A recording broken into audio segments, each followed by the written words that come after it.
여러분들에게 전해드리도록 하겠습니다. 존경하는 국민 여러분, 전광훈 목사입니다. 저로 인해 많은 걱정을 끼쳐드려서 죄송합니다. 저는 다시 서울 구치소에 들어왔습니다. 8월 15일 불법 집회에 참석했다고 하는 말도 안 되는 이유로 저를 다시 가두었습니다. 8월 15일 집회는 법원이 허가해서 이루어진 합법적 집회였고, 그 집회 신고자인 주체는 일파만파 시민단체였고, 저는 단지 연사로 가서 짧게 연설하고 바로 자리를 떠났습니다.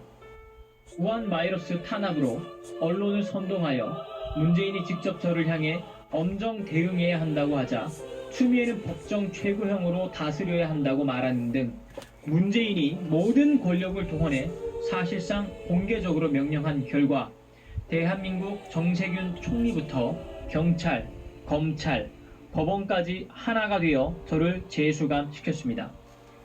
역대 대한민국에 이런 일이 없었습니다. 대통령이 직접 나서 사실상 특정한 국민인 목사에게 구속을 명령하고 공권력 집행을 언급하는 것을 보니 대한민국은 이미 북한의 1인 독재와 다를 바 없는 것입니다. 수많은 국민들이 우한 바이러스의 위험을 감수하고 광화문 이승만 광장에 모인 것은 문재인의 건국 부정과 헌법 부인과 신형복 간첩을 존경한다고 하면서 낮은 단계 연방제 통일을 통하여 대한민국을 해체하고 북한으로 가려고 하는 합리적 의심 때문이었습니다. 만약 아니라면 절대 아니라고 온 국민 앞에 당당히 선언해 달라는 것입니다. 그러나 문재인과 주사파 일당들은 애국 국민들의 질문에는 대답하지 않고 사기 코로나 방역을 총칼 삼아 애국 국민들을 거세게 탄압하고 있습니다. 변호사님들에 의해 그 정체가 드러났듯이 광화문 8.15 집회를 통해 전염병이 확대된 것이 아니고 사랑제일교회에 온 바이러스도 이태원 GH 변형 바이러스가 택시 운전사에 의해 우리 교회에도 감염이 시작되었고, 사랑제일교회는 보건소의 지시보다 먼저 자진시설 폐쇄를 하였으며 모든 성도들의 명단을 제출했고 교회 스스로 자가격리에 들어갔습니다.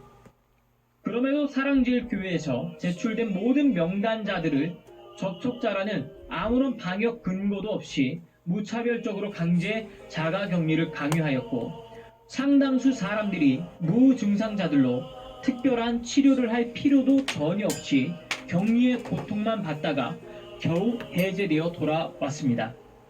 이것은 이미 사랑제일교회를 표적으로 결정하고 이루어진 전방위의 탄압이었음이 만천하에 드러났습니다. 사랑제일교회 확진자가 발생 확대된 것은 12일부터였습니다. 그러나 이미 일주일 전에 정부가 임시 공휴일을 선포하고 휴가여행을 독려하고 국민에게 쿠폰을 나누어주고 모든 해수욕장을 개방했으며 8월 10일에는 우한에 있는 후베이성까지 전면 입구 개방이라는 어처구니 없는 짓들을 연속하여 하였으며, 그 결과 수도권 등 전국이 이미 만연해진 후에 우리 교회에도 전파가 된 것입니다. 그럼에도 불구하고 정부와 보건소는 이태원 바이러스가 사랑제일교회에 온 과정은 숨기고 사랑제일교회를 범죄 집단으로 몰고 정치, 종교, 집회의 자유를 완전히 탄압해가기 시작한 것입니다. 변호인단들이 사랑제일교회 관련 확진자가 1000명이 넘는다며 연일 발표된 것에 대해 당연히 그 근거를 정보 공개 청구하였음에도 어찌된 일인지 문재인, 정은경, 법무부 추미애 등은 아직도 일체의 정보 공개를 하고 있지 않습니다. 저는 평소에 설교를 통하여 만약 사랑제일교회에 바이러스가 생긴다면 어떻게 해결하는지 시범을 보일 것이라고 말을 했기 때문에 이에 따라 신속히 대처하였습니다. 8.15 집회도 본 교회는 불참하고 가정에서 자가격리에 들어갔었고, 단지 대국본 등 8.15 국민대회 참여 단체 회원들이 참여하게 된 것입니다. 그럼에도 불구하고 사랑제일교회가 방역을 도전하고 방해하였다고 언론들이 선동하고 저를 급기야 재구속하는 데 초점을 맞추었습니다. 저는 대한민국이 대통령의 말 한마디에 전체가 줄을 서는, 그야말로 저는 대한민국이 대통령의 말 한마디에 전체가 줄을 서는 그야말로 공산, 독재, 전체주의 국가가 된 것 같습니다. 문재인이 북한의 김정은을 따라하는 것 같습니다. 존경하는 국민 여러분, 결단코 문재인과 그 일당의 뜻대로 되지 않을 것입니다.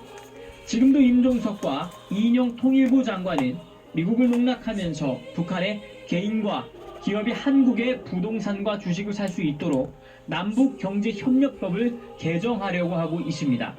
사기 선거로 국회를 점령한 자들이 미군 철수를 전제로 한 종전협정 촉구에 173명이 서명을 했습니다. 그러나 하나님이 대한민국을 버리지 않을 것입니다.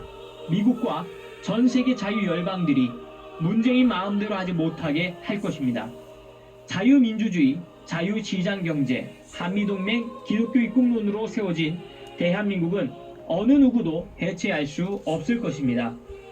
저를 또다시 가두고 무슨 짓을 기도할지 모르지만 막상 무리하게 시도하면 속칭 대깨문까지도 그 때가 가서 돌을 던질 것입니다. 이것이 현실임에도 불구하고 기회만 있으면 미국을 거스리고 무리한 시도를 하는 것은 아무리 보아도 주사파 정권이 북한과 중국의 중대한 약점이라도 잡힌 것이 아닌가라는 의구심마저 들게 합니다. 존경하는 국민 여러분, 노재봉 전 총리가 조선일보에 밝혔듯이 대한민국은 조용히 해체에 들어갔다고 하는 말씀이 맞는 것 같습니다. 앞으로 이대로 간다면 반드시 광주 사태와 같은 충돌이 일어나지 않을까 심히 염려가 됩니다. 존경하는 국민 여러분, 이 대한민국이 좌우가 대립되어 체제전쟁을 할 때가 아닙니다. 우리는 그동안 미국과 일본만 따라가면 성공한다고 하여 달려온 결과 이제 겨우 따라잡았습니다. 여기서 한번 주저앉으면 영원히 희망이 없어집니다.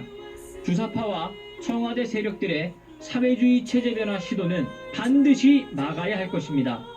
모든 단체가 그러하지만 한국교회는 사회주의 공산주의와 공존할 수 없습니다.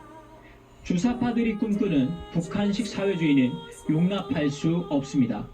혹자는 말하기를 아직까지 그렇게 심각한 것은 아니라고 하지만 전문가들의 말씀을 들어보면 심각한 상태에 왔다고 하는 것이 오늘날의 현실입니다. 여기에 관하여 먼저 알아차린 애국 국민들은 지난 1년 동안 광화문 광장에 모여 투쟁해 왔습니다. 앞으로도 애국 국민의 투쟁은 계속될 것입니다.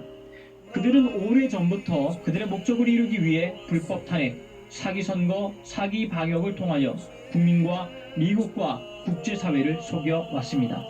그동안 저와 함께 해주신 애국 국민들에게 깊이 감사를 드립니다. 저에 대해서 아무 염려하지 않으셔도 됩니다. 저는 평소에도 몸이 좋지 않았기에 육신은 힘들지만 오히려 저는 주님께 더 가까이 와 있습니다.